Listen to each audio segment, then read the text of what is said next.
ইরানে মাসব্যাপী বিক্ষোভ এবং রাজপথে মিছিল চলছে, আর সেখানে অনেকেই ডেথ টু খামেনেই স্লোগান দিচ্ছে। সরকার বিক্ষোভকারীদের আল্লাহর শত্রু বলে ঘোষণা করেছে। খামেনেই বলেছেন তিনি নতি স্বীকার করবেন না। কিন্তু প্রশ্ন একটাই, কেন? তাহলে এই ভিডিওটি সম্পূর্ণ দেখবেন, একটু স্কিপ করবেন না। আজকের ভিডিওটা খুব গুরুত্বপূর্ণ। খামেনেইয়ের বিরুদ্ধে জন আন্দোলন 2026। খামেনেই নাম শুনলেই কেঁপে ওঠে বিশ্ব, কিন্তু আজ সেই রাজপথে নামছে সাধারণ মানুষ। ডেথ টু খামেনেই এ প্রতিবাদের আগুন দেশে লাগছে জোরে। রাস্তায় হাজার হাজার মানুষ, স্লোগান ডেথ টু খামেনেই। ইরানের রাস্তায় আজ আর শুধু দাম কমাও নয়, মানুষ চাইছে রাজ্য ব্যবস্থাই বদলে দিতে।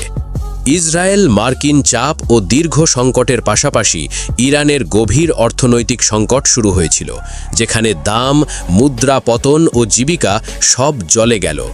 এর ফলে সাধারণ মানুষ রাস্তায় নেমেছেন। তেহরান, মাশহাদ, করাজ ও অন্যান্য শহরে বিক্ষোভকারীদের বড় দল, হাজার হাজার লোক, নারীরা, যুবকরা, বৃদ্ধরা। করাজ, তেহরান এবং ইলামের রাস্তায় মানুষ ঘোষণা করে এই দেশ আর নেই খামেনেইয়ের।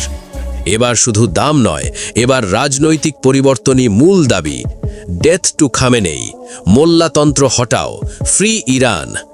বিক্ষোভকারীরা শুধুমাত্র অর্থনৈতিক দাবিতে নেই, এরা বলছে মোল্লা শাসন শেষ, খামেনেই চলে যাও।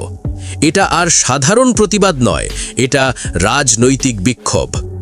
সরকার অভিযোগ করে যে এই বিক্ষোভ বিদেশি ষড়যন্ত্রের অংশ এবং বিক্ষোভকারীদের বিরুদ্ধে কঠোর ব্যবস্থা নিচ্ছে। তাদের আল্লাহর শত্রু বলে ঘোষণা করা হয়েছে। খামেনেইয়ের রেকর্ড হওয়া ভাষণ।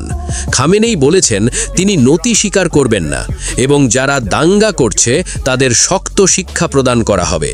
তার ভাষায়, এরা রাস্তাকে নষ্ট করছে এবং বিদেশকে উস্কাচ্ছে।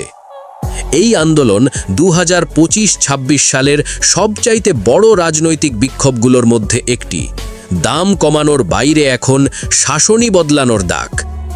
আজ ইরান শুধু রাস্তা নয়, এটি একটি একযোগে চ্যালেঞ্জ এবং বিপ্লবের প্রশ্ন।